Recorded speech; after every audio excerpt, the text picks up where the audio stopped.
my friendship with Nick Rockefeller was one where we expressed ideas to each other and thoughts and philosophies, and he wanted me to become part of what they were doing, and for me to become a member of the CFR, and offered various business opportunities for me to get involved in, and for me to not take up the fight or the battle that I've been taking up in the past. To drop that idea, because what was the point of my fighting for the people, right? So I had a friend, Nick Rockefeller, okay, who was one of the Rockefeller family, and he,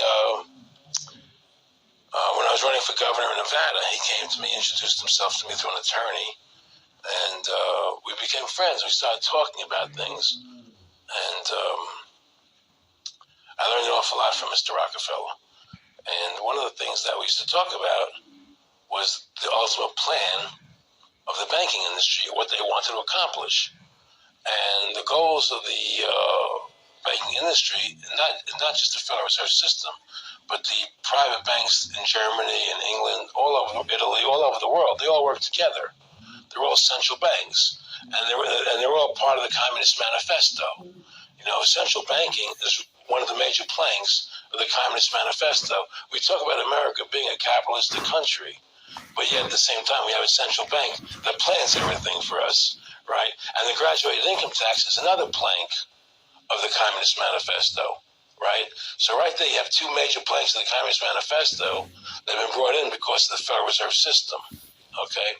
So the ultimate goal that these people have in mind is the goal to create a one-world government run by the banking industry, run by the bankers, and they're doing it in sections. The European currency, the euro, and the European Constitution is one part of it. Now they're trying to do it in America with the North American Union, right? And they want to create a new currency called the Amero, right? And the whole agenda is to create a one-world government where everybody has an RFID chip implanted in them. All money is to be in those chips, right? There'll be no more cash. And this is given me straight from Rockefeller himself. This is what they want to accomplish. And all money will be in your chips. And so instead of having cash, anytime you have money in your chip, they can take out whatever they want to take out whenever they want to. If they say you owe us this much money in taxes, they just deduct it out of your chip digitally. Total control. Total control. And if you're like me or you, and you're protesting what they're doing, they can just turn off your chip. And you have nothing. You can't buy food. You can't do anything. It's total control of the people. And that chip's connected to a database that has your purchasing records, what you do. Everything is in there, And so they want a one-world government controlled by them, everybody being chipped, all your money in those chips, and they control the chips, and they control people, and you become a slave. I met Rockefeller through a female attorney I knew who called me up one day and said, one of the Rockefellers would like to meet you. I had made a video called Mad as Hell, and he'd seen the video and wanted to meet me and knew I was running for governor in Nevada. So sure, I'd love to meet him. And I met him, and I liked him, and he was a very, very smart man. And we used to talk and share ideas and thoughts. And he's the one who told me 11 months before 9/11 ever happened that there was going to be an event. Never told me what the event was going to be, but there was going to be an event. And out of that event, we were going to invade Afghanistan to run pipelines from the Caspian Sea. We were going to invade Iraq, to take over the oil fields, establish a base in the Middle East, and make it all part of the New World Order. And we go after Chavez in Venezuela. And sure enough, later 9/11 happened. And I remember he was telling me how you're going to see soldiers looking in caves for people in Afghanistan and Pakistan and all these places. And there's going to be this war on terror, of which there's no real enemy. And the whole thing is a giant hoax, but it's a way for the government to take over the American people. He told you it was going to be a hoax. Oh, yeah. There's no question. He says, there's going to be war on terror. And he's laughing. There's no...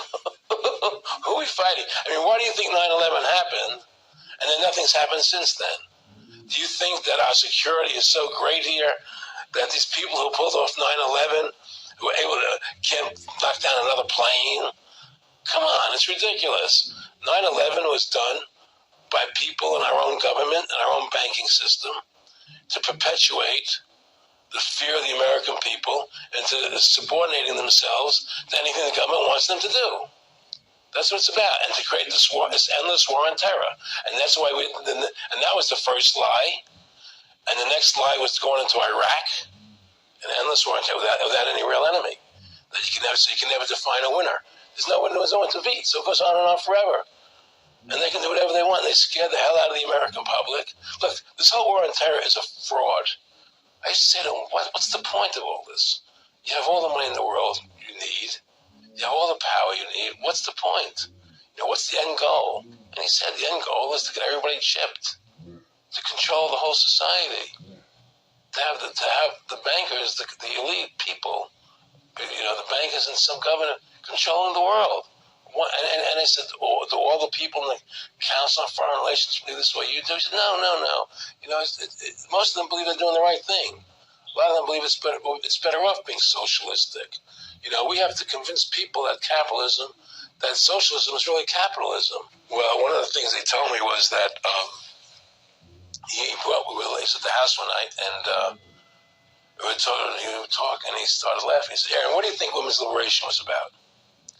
And I said, I had pretty conventional thinking about it at that point. I said, I think it's about women having the right to work, getting equal pay with men, just like they won the right to vote. And he started to laugh. He said, you're an idiot. And I said, why am I an idiot? He said, let me tell you what that was about. We, the Rockefellers, funded that. We funded Women's Lib, and we're the ones who got all over the newspapers and television, the Rockefeller Foundation. He says, and you want to know why? He says, there were two primary reasons. And one reason was we couldn't tax half the population before Women's Lib. And the second reason was now we get the kids in school at an early age. We can indoctrinate the kids how to think. It breaks up the family. The kids start looking at the state as the family, as the school, as the officials, as their family, not as the parents teaching them. And so those are the two primary reasons for Women's Lib, which I thought up to that point was a noble thing.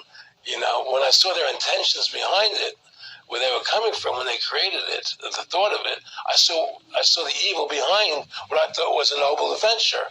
And here we are, years later, after Arron Russo points out that this is not a capitalist or free market country, but is really socialist. In fact, here's the cover of Newsweek. We are all socialists now.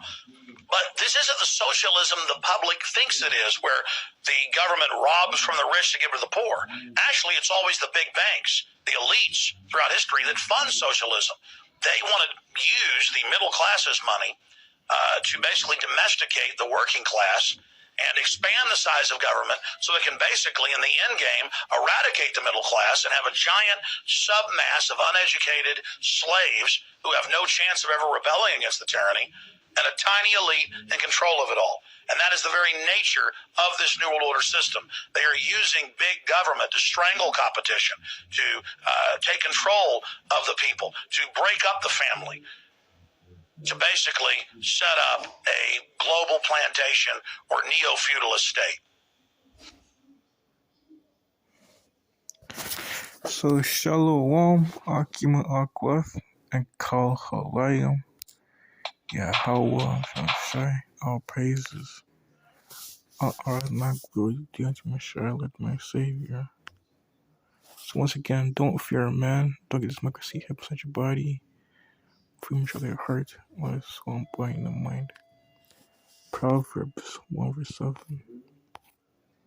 Structure is how you had every man. The woman beats the Yahwashi. That's how it's gonna be.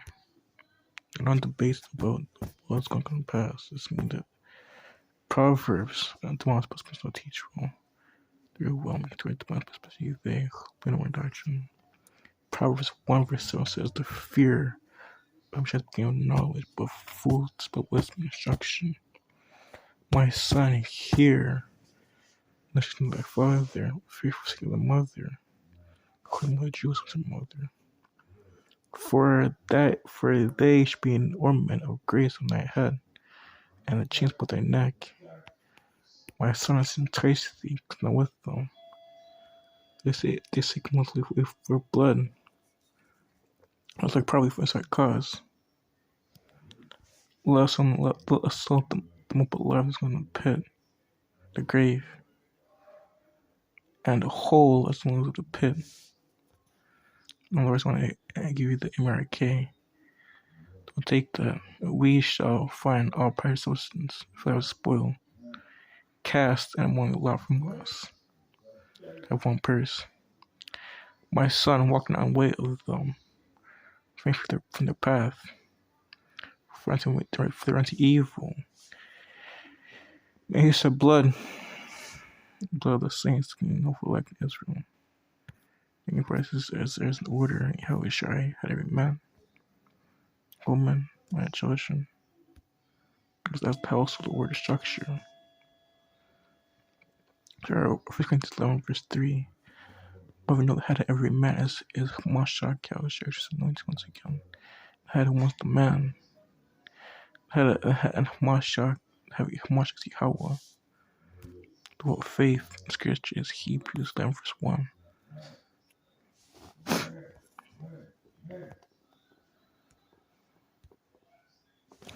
Sir, but now faith is something hoped for, it's not seen. For by it does report. Through faith, what has the world refrained by the word of him shy. So it's usually seen when I makes things to appear. By faith, Abel of my Alpha not Mosai Yahawah, which my shy most safe than Cain. Which has our father's current days. Cain is the seed whom Esau in the wicked. He taught making from the leads. By which we obtain witness, righteous of Messiah, testifying with gifts, and by being that speaketh. By faith, Enoch, which has not seen death, because he worked with Messiah Yahawah, not found because Yahawah, which Messiah translated him for translation. He had testimony pleasing Messiah. But faith it is impossible to please him. He exists, Yahawah. For he come with Yahawah, must believe he is. We're students seek him. So it's 19:6 and wisdom, not should be split, talent, strength, the salvation, the fear, or from his treasure. But that wisdom is going to guide his current times, out of his hands, out of this wickedness hands, Esau Edom. Certain people as well, because they're like the devil, they're good. Once again, they are for the devil. See, 33 and 6 to close off with. Again, wisdom and knowledge be split at times, and strength, salvation, the fear. We have his treasure. Let's this man treasure his name and will fear his name, given this power. Shine with the grace. There's glance unto what his elect. And that's what I can go for other friends. Can much into bone. Hopefully elect. Bone. Definitely spend the great much over.